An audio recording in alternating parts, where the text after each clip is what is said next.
That's not what championship organizations do. That's right. Yeah, bad years. So the Washington football team took down a championship organization team, undefeated Steelers last night, 24-17. Dominating. I don't know if it was dominating, but they did win. Chase Young was not surprised by the turnout. Following the game, Young said the team just felt it, and he thinks the Steelers were exposed in their loss last week to the Ravens. Browns defensive end Myles Garrett took to Twitter to hint that the AFC North crown might be within reach. He tweeted the Steelers might have opened the door. They did. I personally love this. I'm here for it. Because there's nothing better than the Browns talking trash and taking it out. So I think say more Browns. Congrats.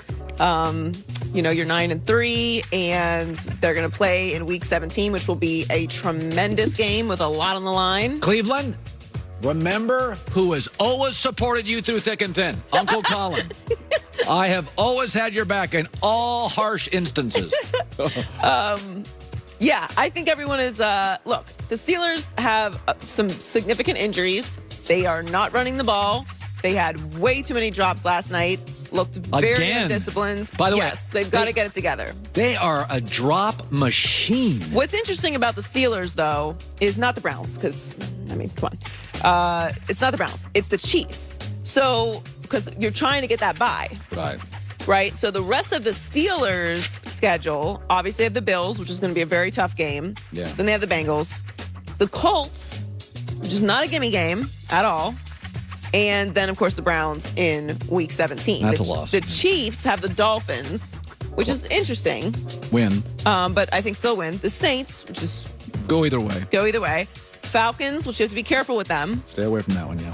And then the Chargers in the last week, which I think by that point the Chargers will be... done. Yeah. So it's going to be an interesting next couple weeks for the Chiefs and the Steelers. Who's going to get that bye? Because I think the Steelers have the tougher schedule. But the Browns have won 4 straight, including the win over the Titans. So they are 9-3, second place in the AFC North. Never doubt this organization in Cleveland. They have the Ravens. They're at the Giants, at the Jets, and the Steelers. So they don't necessarily have the easiest schedule in their final 4 games either. Speaking of the Ravens, Lamar Jackson and the Ravens face the Cowboys tonight at 7 Eastern on Fox. Can't wait. I think I'll take the Cowboys plus the points. Well, according to Fox Bet, Lamar and the Ravens are 7.5-point favorites against the Cowboys. I bet this one. It was a little better number. I like it better at 8, but go on.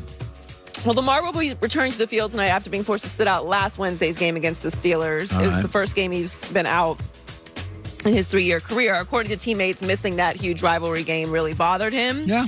And the Ravens have lost 3 straight, and they pretty much need to win at least 4 of their 5 final games to make the playoffs because they currently sit at 3rd in the AFC North. They're going to win the game tonight. They match up well with Dallas. The question is, can Dallas be competitive? And I think the answer is, yeah. I think Dallas will be competitive. The problem for Dallas is their defense is not great this year, and I'm being kind.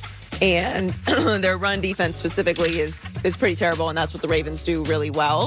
And having Lamar Jackson back, coming off of missing last week, wanting to prove something, and of course this is their season. They need to win these final games. It's a must-win for both teams, but obviously I think that the Ravens will win as well. I think it's going to be a competitive game, though. Finally, there are 71 days between the end of the last Ravens. Coverage begins at 7 Eastern, 4 Pacific. Also available on NFL Network and streaming on Prime Video.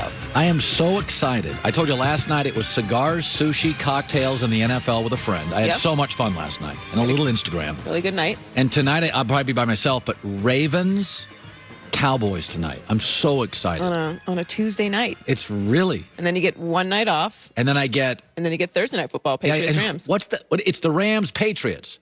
My Lord. Let's go to Peter King, Football Morning in America, NBCSports.com. Joins us, as always, on a Tuesday. All right, here's what was interesting last night. So Mike Tomlin, in a very smart veteran coaching move, did a real smart thing last week. He really called his team out. And he knew they were not playing well. And you usually do that. A veteran coach will do that, Peter, to get an inspired effort the next week. But instead, Pittsburgh was awful again. And my theory is, because they really have become a less dynamic team. The injuries, they can't run the football. What you saw last night's not a mirage. This is kind of what they are. Agree or disagree? I totally agree. I mean, the lack of a running game is stunning.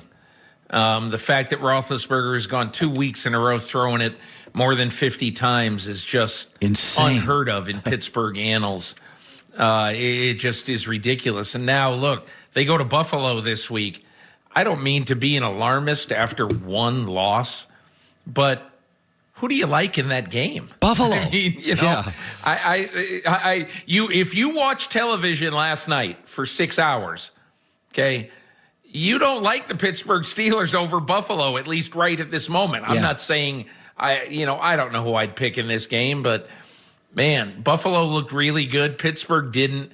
The only thing that's going to keep Pittsburgh in every game they play is that defense. Yeah. So I said this yesterday, the Giants beating the Seahawks is an upset, but we may look back and go, it's not as big of an upset as we think. And I just had Logan Ryan on, and it's really interesting. To be a sports talk show host, I have to be willing to admit I'm wrong. And I thought Gettleman in his first year was completely over his skis. But he won the OBJ trade. Leonard Williams was a fantastic pickup. Joe Judge was a great hire. Logan Ryan was smart. Daniel Jones can play. I watched them Sunday, Peter, and if they can beat Seattle with Colt McCoy, I don't know. I mean, when was the moment for you with New York this year? You thought, you know what? It's a real football team. This is not a bad team. This is a good team with a bad record, and there is a difference. It was the Monday night game against Tampa. They were the better team on the field that night. But because of 2 bad turnovers from Daniel Jones, it just didn't show. Right. That was the night where I said, look, if let's just say, for the sake of argument, the Giants go on to win the NFC East, and you look at their wild card game. Could you imagine if Tampa Bay is the 5 seed? Now, who knows who will be the 5 seed? But imagine it's Tampa, and they've got to come to the Meadowlands again, and it's Tom Brady against the New York Football Giants again. 2007, 2011, 2020. And, so I think that would be a real – hey, look, the Giants in January, I think, and Washington maybe too, because they both have really good defenses, they're going to be a tough out for somebody. Yeah. I led my show yesterday, and I've never done this before. On a Monday with football, I led my show with a 45-0 game. I led it with Belichick, and I said 45-0 is what Alabama does to a Sun Belt Conference team. The Chiefs would not beat the Jets 45-0 with a backup quarterback. What Belichick did to the entire Charger staff was an undressing.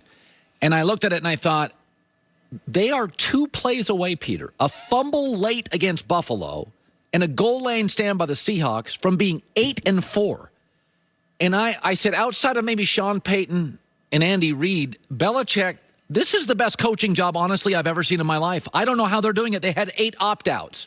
I guess my question to you is, what did they do at quarterback? I mean, because to me, if they can win with this level of quarterback, is Cam come back? I mean, what do you make of what they're doing with what they have on the field?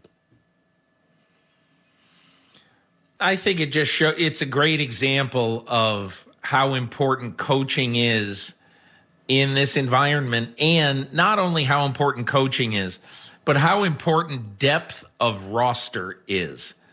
Okay, and look, you knew that it was going to be a struggle without Brady, at his peak, or the peak Brady.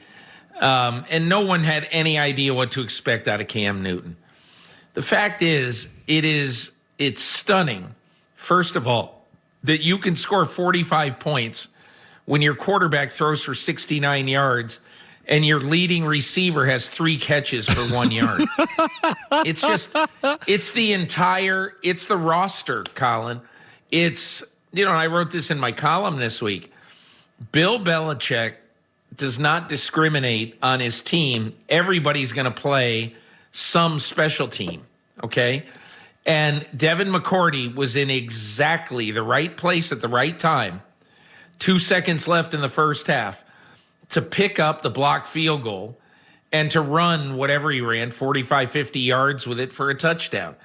That is what a Bill Belichick team does. Now, look, Colin, I bet you can find in about the last 18 years, someone in December saying, oh, this is Belichick's best coaching job. Yeah. And look, the guy's a great coach.